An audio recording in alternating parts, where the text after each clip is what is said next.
UFSM Agora. Apoio Cultural. 4 Soluções Empresariais. Bem-vindos todos à nossa programação do canal 19 TV Santa Maria. Bom ter você aqui acompanhando a nossa produção de conteúdo qualificado. O nosso tema que abre o debate agora é com o convidado professor Jihad Mohammad, diretor tesoureiro da SEDUFSM, a Seção Sindical dos Docentes da Universidade Federal de Santa Maria.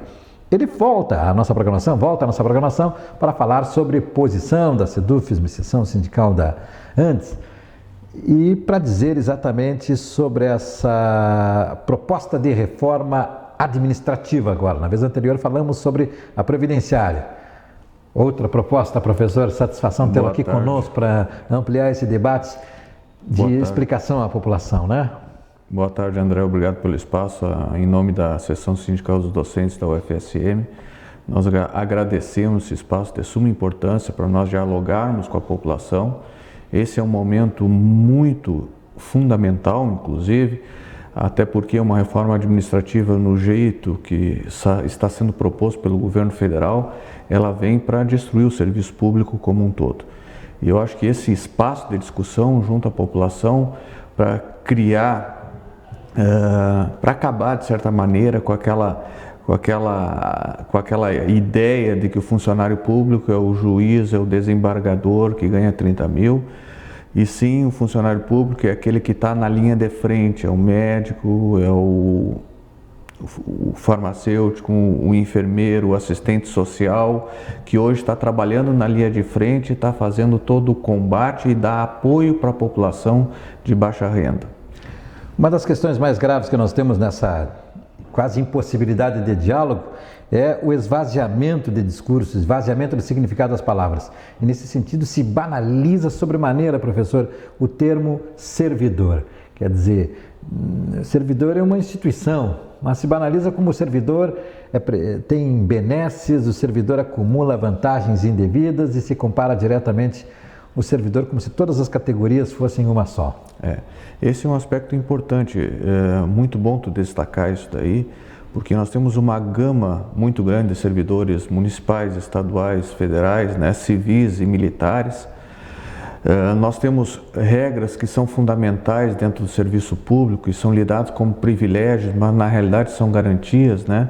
Imagine o que aconteceria se não tivéssemos hoje um IBGE independente de um governo, uma universidade independente de governos, uma FUNAI independente de governos, um IBAMA, um ICMBio independente do governo, um INPE independente do governo, né? De pessoas que estão lá por serem cargos técnicos e fazerem parte dos cargos técnicos e darem condições e ferramentas para o governo analisar o caminho que o país tem que seguir. Essa reforma da administrativa, ela vem nesse sentido de destruir e acabar com uma das garantias de independência, porque a estabilidade, ela não é pro servidor, ela é pro serviço público. Ela garante com que o servidor não esteja a serviço de governos de plantão, e sim do Estado. Esse é um aspecto importante. Se formos pensar hoje na reforma na reforma administrativa, o que acontece com grande parte dos funcionários públicos municipais, aonde está concentrada a grande maioria, aonde nós vamos cortar? É na saúde? É na educação?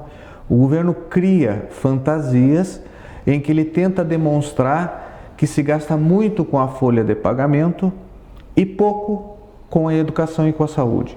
Mas ele mascara certos dados porque ele apresenta despesas nominais, ele tira o pagamento, ele simplesmente tira do pagamento, tanto da educação quanto da saúde, a despesa da folha. Porque esses servidores, tanto professores que estão lá no Ministério da Educação, quanto os médicos que estão na saúde, entram na conta da despesa da folha de pagamento.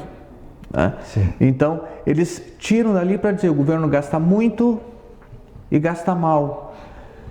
E na realidade não é essa a ideia. O que qualquer reforma administrativa, ele deveria pelo menos passar por uma ampla discussão nacional para saber o caminho que a sociedade deseja as necessidades da população brasileira, as discrepâncias da sociedade brasileira, porque eu acho que grande parte do que está sendo gestado vem de uma ideia liberal, né, dos chamados Chicago Boys, de Estado mínimo, Estado necessário para atender a situação do mercado, das grandes empresas, em que tu vai abrir, tu terceiriza, tu entrega o Estado para a iniciativa privada.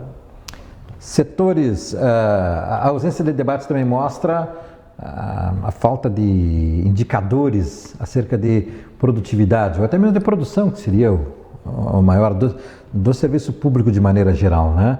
Por exemplo, recentemente o Poder Judiciário se viu aí, numa das suas nuances, lá numa promoção que retrocedeu na semana passada, devido à repercussão da opinião pública. E ali entrou todo mundo como servidor público, né? Então você tem aí um setor público do Estado, por exemplo, que não recebe em dia do Poder Executivo, mas o Judiciário e o Legislativo recebem em dia. Isso também poderia entrar nesse debate de reforma. Por que uns não têm os mesmos que os outros, né, professor? O governo julga que os membros de poder, e aí, segundo o que foi divulgado, a reforma administrativa, ela impacta tanto no Executivo, Legislativo quanto no Judiciário. Mas os membros de poder não, inclusive militares não, né? Ou seja, vai existir uma outra regulamentação futura, né? Porque essa reforma administrativa, são 3 fases dessa reforma administrativa. A primeira fase agora, que vem inicial, vai acabar com o chamado regime jurídico único, ele vai criar 5 tipos de vínculo, em que nesse tipo de vínculo, aí que entra um aspecto importante, né, que nós temos que destacar para todas as pessoas de dentro de casa, da necessidade hoje de termos funcionários públicos independentes de Estado, né, e de governo principalmente, né, principalmente de governo, em que grande parte dos servidores públicos vão ser substituídos por cargos, por vínculos frágeis, por vínculos, por indicadores, por indicativos, por pessoas que indicadas politicamente, né, que podem vir a acontecer isso, né, porque se cria apenas uma carreira típica de Estado que vai ser definido posteriormente conforme uma lei complementar, e aí basicamente essa carreira típica de Estado pode ser qualquer atividade que não tenha paralelo na iniciativa privada, e aí entra desembargadores, juízes e toda uma gama de profissionais, auditores fiscais, e uma segunda classe que seriam os chamados servidores públicos proletariados, né? Os aristocratas e o proletariado, que seriam os demais que entrariam com vínculos que a qualquer momento poderiam perder o seu contrato de trabalho junto ao Estado em função de medidas, inclusive econômicas, como essa que nós estamos passando atualmente, né? Onde a gente vê situações em que dentro dessa condição o Estado não garante, por exemplo, na situação do desembargador que foi multado, né? Se hoje aplicássemos a PEC 32, o desembargador que foi multado na Orla de Santos por não estar com a máscara, né? Quem poderia perder o cargo seria o policial que o multou, né? Pelo próprio vínculo, né, que vai ser criado entre ter estabilidade ou não ter estabilidade dentro do serviço público como um todo. Então, na condição que está sendo proposta, o fim do regime jurídico único, a questão da estabilidade, né, como uma benesse ao servidor, né? Na realidade, a própria garantia, né, já existe, já é previsto em lei que a questão da demissão do funcionário público pode acontecer em diferentes situações, né, por processos administrativos, judiciais e também por desempenho, né, que ainda não foi promulgada e agora o governo pretende promulgar com essa reforma administrativa, André. A questão do desembargador também, só para acrescentar, trouxe uma péssima questão perante a opinião pública de que ele foi punido a ir para casa com remuneração. Quer dizer, que punição é essa, professor, né? E é dentro dos privilégios e benefícios que acaba sendo mostrado para a opinião pública, que desgasta a todos, como se todos fossem passíveis dessa, entre aspas, punição, né, com remuneração. quando se sabe que para o serviço público é todo um processo interno, né, a ser cumprido. Na professora, ainda mais, há mais questões que não deixam de ser específicas. Por exemplo, a universidade tem o chamado filé mignon da pesquisa, de muito interesse para a iniciativa privada, né? Sim. Ela está, inclusive, acaba desconhecendo esse limite onde dá a produção, de financiamento da pesquisa, do conhecimento, de inovações tecnológicas, em que a iniciativa privada tem máximo interesse também de estar ali num ponto de vista de exploração liberal, né? Sim.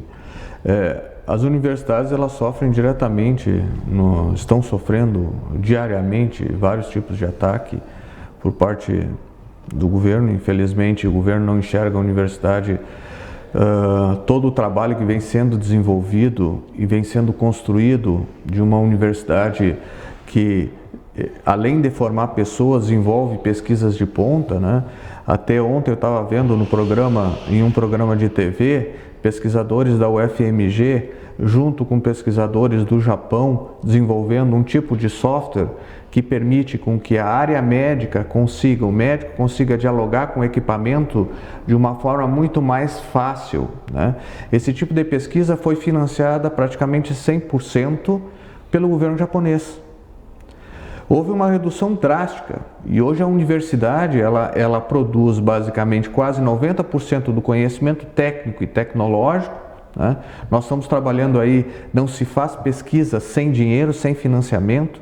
Qualquer país do mundo hoje investe muito porque a partir disso tu tem uma qualificação dos profissionais que estão saindo no mercado, dos profissionais que estão ocupando os espaços, né? Os espaços aí no país, e hoje nós estamos perdendo grande parte dos nossos cérebros para fora do país, né? Estão indo para fora. Nós temos hoje o Instituto do Cérebro, que muitas pessoas abriram mão de desenvolver trabalhos aqui no país para ir fora, para ir para os Estados Unidos ou outros países da Europa, porque simplesmente não tem um incentivo para o desenvolvimento técnico, tecnológico. E essa reforma administrativa, ela vem também para atacar esse tipo de condição. Quando tu tem o INPE, o Instituto Nacional de Pesquisas Aeroespaciais, que diz que o número de queimadas na Amazônia está aumentando, e ela é proporcional às falas que ocorrem de dentro do governo, o presidente do INPE é atacado, né? E com a reforma administrativa, o que impede, inclusive ela consta nessa reforma administrativa, a possibilidade de governos municipais, estaduais e inclusive federais extinguirem por decreto, e não projeto de lei, porque projeto de lei passa pelo Congresso, mas por decreto, fundações, autarquias, né? Então, o que impede das ações mais duras e ideológicas por parte do governo em cima de instituições hoje que garantem o nosso know-how de conhecimento que nos permite garantir a nossa soberania nacional. Professor, eu sei que, até para valecimento, pedi escassos 2 minutos aqui, que o senhor nos diga a sua visão, a visão da SEDUFISM, da grande arena do debate, que parece estar sempre marcado pela negociação, que é onde de fato vai se dar a decisão, a representação na Câmara dos Deputados e no Senado. Há espaço para debate, professor, ou ele está assim como está no país de uma maneira geral, com os espaços reduzidos para trazer essa vertente de opiniões? Existe uma frente parlamentar em defesa do serviço público, né? E sabe que essa PEC 32 de 2020, a reforma administrativa, ela vai causar um problema sério de desestruturação do serviço público de uma maneira geral, né? Se eu te perguntar hoje, na esfera municipal, em Santa Maria, o que nós podemos cortar? Vamos diminuir o número de professores, vamos diminuir o número de médicos dentro dos postos de saúde, vamos diminuir o número de enfermeiros, de assistentes sociais. O que hoje a população pensa em termos de necessidade? Nós temos hoje 86% da população brasileira aposentada ganha menos de 2 salários mínimos, que depende do Sistema Único de Saúde. 86%. 86%. Ganha menos de 2 salários mínimos. Esmagadora maioria. E depende do Sistema Único de Saúde. A saída não é pela privatização, a entrega do SUS, que durante esse papel da pandemia exerceu um papel fundamental, né? Durante esse momento a pandemia exerceu um papel fundamental. Inclusive, imagina se não tivéssemos órgãos independentes que mostrassem a realidade para as pessoas de quantos mortos estão acontecendo por causa da pandemia, de quantos infectados, né? Ou seja, estruturas independentes de Estado que não mascarem os dados, que não impeçam que as pessoas tenham condições de terem uma real conhecimento da situação, né? Então, hoje nós estamos passando por um momento muito delicado em que veio uma reforma trabalhista que acabou com muitas relações de trabalho e precarizou o trabalho, uma reforma da Previdência que empurra todo mundo por uma situação de precarização em termos de valor, de rendimento, de quanto a pessoa contribui, e também uma reforma administrativa que vem destruir também o serviço público que foi construído a duras penas e lutas. O servidor público lutou para construir um serviço público conforme a grandiosidade do estado de bem-estar social que a Constituição de 88 buscou. Não tenha dúvida que se está diante de talvez o maior de todos os embates através da PEC 32 em encaminhamento para votação no Congresso Nacional. Professor Gerardo Mohammad, muito obrigado. Eu agradeço. Nós queremos dar continuidade ao debate, tá bem, professor? Eu agradeço o convite e o espaço André da TV Santa Maria. Muito obrigado. Acompanhe a nossa programação, a nossa produção de conteúdo qualificado. Curta as nossas redes sociais, compartilhe. Até o nosso próximo encontro.